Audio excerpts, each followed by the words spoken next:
Bouscule en rien les formes extérieures de la vie religieuse, c'est aussi un prédicateur respecté.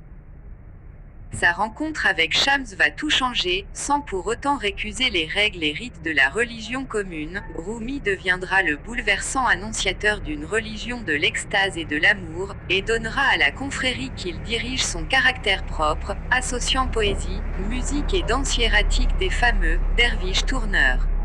C'est dire l'importance de Shams dans l'histoire non seulement religieuse, mais plus généralement culturelle et assurément artistique et littéraire.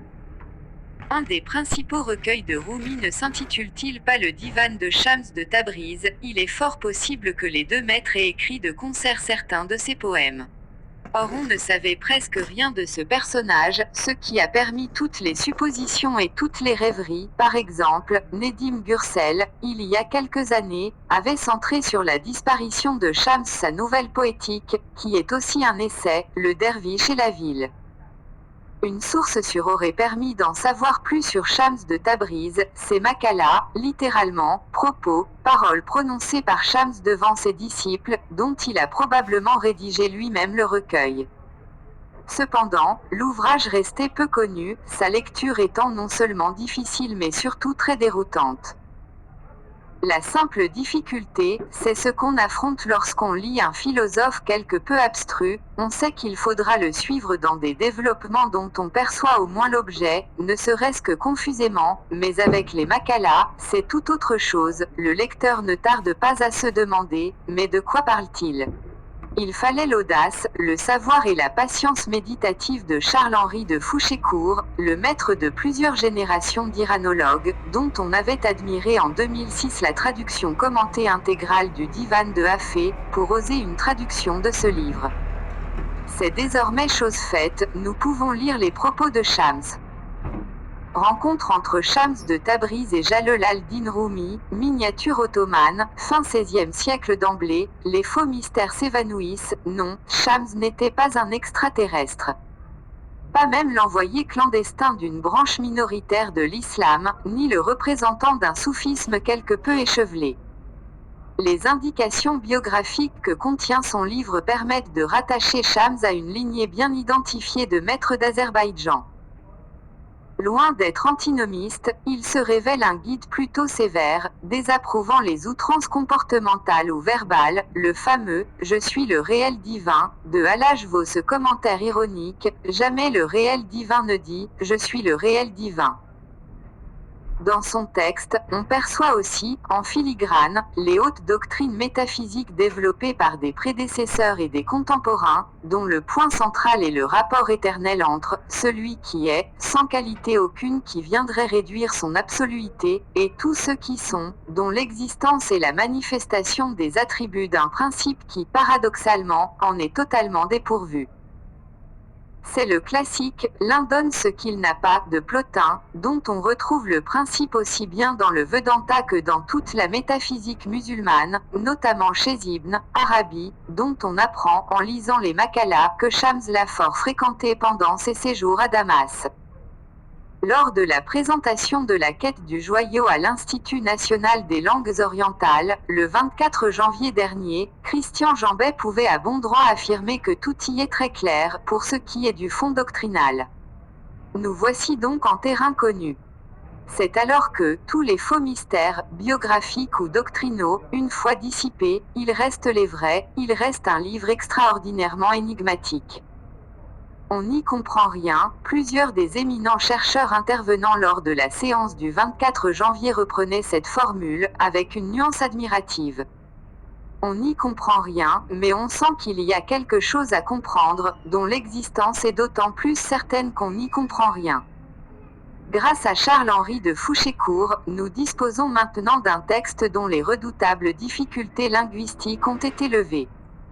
Désormais, on comprend tous les mots, toutes les phrases, et l'on n'y comprend rien.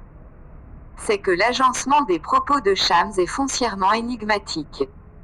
Des exhortations, des remontrances, au ton assez vif, des anecdotes parfois lestes, souvent obscures, dont on ne voit pas d'abord le rapport avec ce qui précède, des aperçus doctrinaux rapides et tranchants, se succèdent, sans que l'on saisisse bien comment ils s'enchaînent. Le livre de Shams ne se rattache à aucun des genres de la littérature mystique et dévotionnelle en islam, ni métaphysique, ni poésie, ni conseil, bien qu'il s'approche à certains moments de chacun de ces genres. Shams semble à chaque fois parler au disciple qui est là présent, à ce disciple particulier qui doit entendre ce propos particulier, dont un autre sans doute pourra faire son profit, mais qui lui est d'abord destiné, en fonction de ses doutes à dissiper et de ses certitudes, à dissiper aussi. Si les propos de Shams sont énigmatiques, c'est qu'il pratique une pédagogie de l'énigme, comparable sans doute, mutatis mutandis, à celle des maîtres zen. L'auditeur doit être désorienté. Grâce à un effort de compréhension, il découvrira, sous la forme déroutante, les doctrines dont parlait Christian Jambet, et le lecteur averti, guidé par les commentaires du traducteur, les trouvera aussi. Il rétablira ainsi la cohérence du propos. Mais ce n'est qu'un premier niveau de sang, celui qui est communicable à tous. Si l'on n'allait pas plus loin, la présentation énigmatique serait superflue, tout au plus serait-elle bonne à faire travailler l'intelligence, avec le grave inconvénient de donner voix à bien des malentendus. Il faut donc qu'une autre compréhension soit attendue, c'est celle qui se produit plus tard quand le disciple, soudain, découvre que ses propos avaient un sens qui n'est que pour lui, qui répondait à une question qu'il portait sans peut-être même savoir qu'il la portait. Or cette seconde compréhension suppose que le propos soit longuement ruminé, que l'explication de premier niveau qu'on lui a trouvée laisse un goût d'inachevé, que l'énigme résiste. Shams émaille ses propos de considération réflexive sur les vertus de la parole énigmatique. Mes paroles, si je les dis 100 fois, à chaque fois un nouveau sens se comprend. Dans ce livre obscur, une chose est claire, l'auteur est convaincu que seule la parole énigmatique est efficace. Position radicale qui n'intéresse pas seulement les spécialistes d'une spécialité, en l'occurrence l'islamologie, mais plus largement tous ceux qui s'interrogent sur la parole, avant tout sur la parole efficace par excellence, si l'on en croit l'étymologie, la poésie.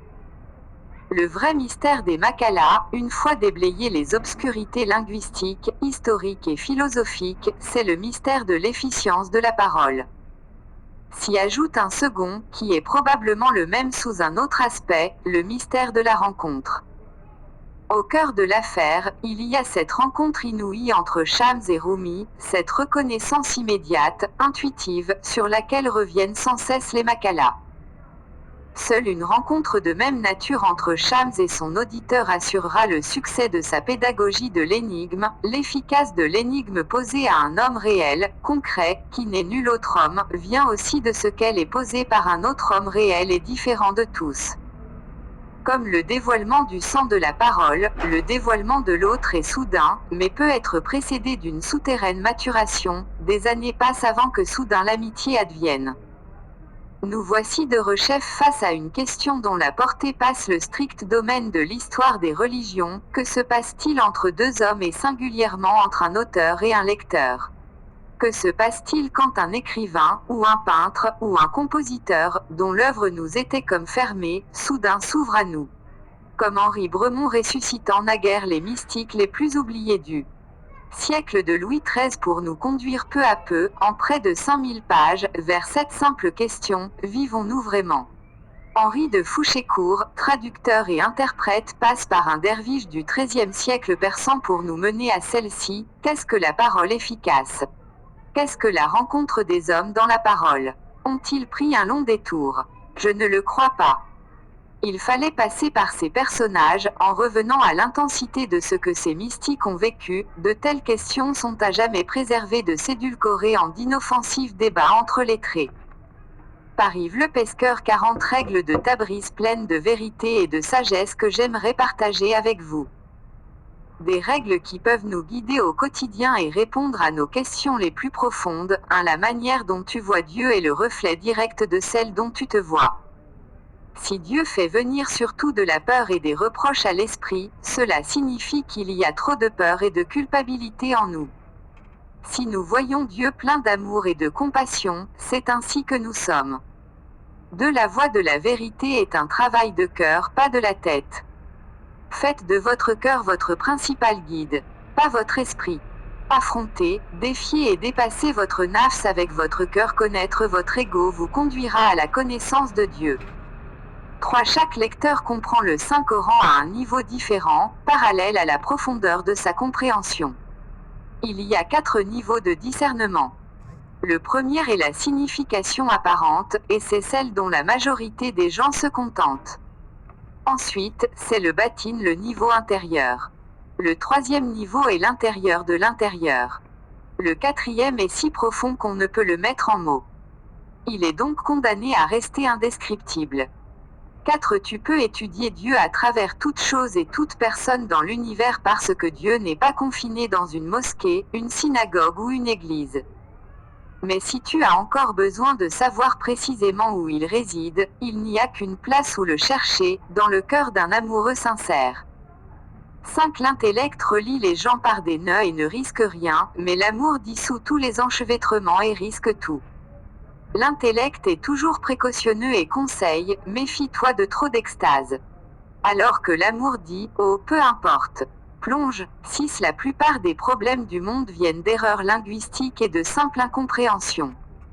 Ne prenez jamais les mots dans leur sens premier. Quand vous entrez dans la zone de l'amour, le langage tel que nous le connaissons devient obsolète. Ce qui ne peut être dit avec des mots ne peut être compris qu'à travers le silence. Cet l'essolement et la solitude sont 2 choses différentes. Quand on est esselé, il est facile de croire qu'on est sur la bonne voie. La solitude est meilleure pour nous car elle signifie être seul sans se sentir esselé, mais en fin de compte, le mieux est de trouver une personne, la personne qui sera votre miroir. N'oubliez pas que ce n'est que dans le cœur d'une autre personne qu'on peut réellement se trouver et trouver la présence de Dieu en soi. 8. Quoi qu'il arrive dans la vie, si troublant que tout te semble, n'entre pas dans les faubourgs du désespoir. Même quand toutes les portes restent fermées, Dieu t'ouvrira une nouvelle voie. Sois reconnaissant. Il est facile d'être reconnaissant quand tout va bien. Un soufi est reconnaissant non pas pour ce qu'on lui a donné, mais aussi pour ce qu'on lui a refusé. 9. La patience, ce n'est pas endurer passivement. C'est voir assez loin pour avoir confiance en l'aboutissement d'un processus. L'impatience signifie une courte vue qui ne permet pas d'envisager l'issue. Ceux qui aiment Dieu n'épuisent jamais leur patience, car ils savent qu'il faut du temps pour que le croissant de lune devienne une lune pleine. 10. Est, ouest, sud ou nord, il n'y a pas de différence. Peu importe votre destination, assurez-vous seulement de faire de chaque voyage un voyage intérieur. Si vous voyagez intérieurement, vous parcourez le monde entier et au-delà. 11. Les sages-femmes savent que lorsqu'il n'y a pas de douleur, la voie ne peut être ouverte pour le bébé et la mère ne peut donner naissance. De même pour qu'un nouveau-soi naisse, les difficultés sont nécessaires. Comme l'argile doit subir une chaleur intense pour durcir, l'amour ne peut être perfectionné que dans la douleur. 12. La quête de l'amour nous change. Tous ceux qui sont partis à la recherche de l'amour ont mûri en chemin. Dès l'instant où vous commencez à chercher l'amour, vous commencez à changer intérieurement et extérieurement. 13. Il y a plus de faux gourous et de faux maîtres dans ce monde que d'étoiles dans l'univers. Ne confonds pas les gens animés par un désir de pouvoir et égocentriques avec les vrais mentors. Un maître spirituel authentique n'attirera pas l'attention sur lui ou sur elle, et n'attendra de toi ni obéissance absolue ni admiration inconditionnelle, mais t'aidera à apprécier et à admirer ton moi intérieur. Les vrais mentors sont aussi transparents que le verre. Ils laissent la lumière de Dieu les traverser. 14. Ne tente pas de résister au changement qui s'impose à toi. Au contraire, laisse la vie continuer en toi. Et ne t'inquiète pas que ta vie soit sans dessus-dessous. Comment sais-tu que le sang auquel tu es habitué est meilleur que celui à venir? 15. Dieu s'occupe d'achever ton travail, intérieurement et extérieurement. Il est entièrement absorbé par toi. Chaque être humain est une œuvre en devenir qui, lentement mais inexorablement, progresse vers la perfection. Chacun de nous est une œuvre d'art incomplète qui s'efforce de s'achever. 16. Il est facile d'aimer le Dieu parfait, sans tache et infaillible qu'il est. Il est beaucoup plus difficile d'aimer nos frères humains avec leurs imperfections et leurs défauts. Sans aimer les créations de Dieu, on ne peut sincèrement aimer Dieu. 17 La seule vraie crasse est celle qui emplit nos cœurs. Les autres se lavent. Il n'y a qu'une chose qu'on ne peut laver à l'eau pure, les taches de la haine et du fanatisme qui contaminent notre âme. On peut tenter de purifier son corps par l'abstinence et le jeûne, mais seul l'amour purifiera le cœur. 18 Tout l'univers est contenu dans un seul être humain, toi. Tout ce que tu vois autour de toi, y compris les choses que tu n'aimes guère, y compris les gens que tu méprises ou détestes, est présent en toi à divers degrés. Ne cherche donc pas non plus ton chétan hors de toi. Le diable n'est pas une force extraordinaire qui t'attaque du dehors. C'est une voix ordinaire en toi. 19 Si tu veux changer la manière dont les autres te traitent, tu dois d'abord changer la manière dont tu te traites. Tant que tu n'apprends pas à aimer, pleinement et sincèrement, tu ne pourras jamais être aimé. Quand tu arriveras à ce stade, sois pourtant reconnaissante de chaque épine que les autres pourront jeter sur toi. C'est le signe que, bientôt, tu recevras une pluie de roses. 20 Ne te demande pas où la route va te conduire. Concentre-toi sur le premier pas. C'est le plus difficile à faire. 21 Nous avons tous été créés à son image, et pourtant nous avons tous été créés différents et uniques. Il n'y a jamais deux personnes semblables. Deux cœurs ne battent jamais à l'unisson. Si Dieu avait voulu que tous les hommes soient semblables, il les aurait fait ainsi. Ne pas respecter les différences équivaut donc à ne pas respecter le saint projet de Dieu. 22 Quand un homme qui aime sincèrement Dieu entre dans une taverne, la taverne devient sa salle de prière, mais quand un ivrogne entre dans la même salle, elle devient sa taverne. Dans tout ce que nous faisons, c'est notre cœur qui fait la différence, pas les apparences. Les soufis ne jugent pas les autres à leur aspect ou en fonction de qui ils sont. Quand un soufi regarde quelqu'un, il ferme ses deux yeux et ouvre le troisième, l'œil qui voit le royaume intérieur. 23 La vie est un prêt temporaire et ce monde n'est qu'une imitation rudimentaire de la réalité. Seuls les enfants peuvent prendre un jouet pour ce qu'il représente. Pourtant les êtres humains, soit s'entichent du jouet, soit, irrespectueux, le brisent et le jettent. Dans cette vie, gardez-vous de tous les extrêmes, car ils détruisent votre équilibre intérieur. Les soufis ne vont pas aux extrêmes. Un soufi reste toujours clément et modéré. 24 L'être humain occupe une place unique dans la création de Dieu. J'ai insufflé mon esprit en lui, dit Dieu. Chacun d'entre nous sans exception est conçu pour être l'envoyé de Dieu sur terre. Demandez-vous combien de fois vous vous comportez comme un envoyé, si cela vous arrive jamais. Souvenez-vous qu'il incombe à chacun de nous de découvrir l'Esprit divin en nous et de vivre par lui. 25 L'enfer est dans l'ici et maintenant. De même que le ciel. Cesse de t'inquiéter de l'enfer ou de rêver du ciel, car ils sont tous deux présents dans cet instant précis. Chaque fois que nous tombons amoureux, nous montons au ciel. Chaque fois que nous haïssons, que nous envions ou que nous battons quelqu'un, nous tombons tout droit dans le feu de l'enfer. 26 L'univers est un seul être. Tout et tout sont liés par des cordes invisibles et une conversation silencieuse. La douleur d'un homme nous blessera tous. La joie d'un homme fera sourire tout le monde. Ne fais pas de mal. Pratique la compassion. Ne parle pas dans le dos des gens, évite même une remarque innocente. Les mots qui sortent de nos bouches ne disparaissent pas, ils sont éternellement engrangés dans l'espace infini et ils nous reviendront en temps voulu. 27 Ce monde est comme une montagne enneigée qui renvoie votre voix et écho. Quoi que vous disiez, bon ou mauvais, cela vous reviendra. En conséquence, quand une personne nourrit des pensées négatives à votre propos, dire des choses aussi mauvaises sur lui ne pourra qu'empirer la situation. Vous vous retrouverez enfermé dans un cercle vicieux d'énergie néfaste. Au lieu de cela, pendant 40 jours et 40 nuits, dites des choses gentilles sur cette personne. Tout sera différent au bout de ces 40 jours, parce que vous serez différent intérieurement. 28 Le passé est une interprétation. L'avenir est une illusion.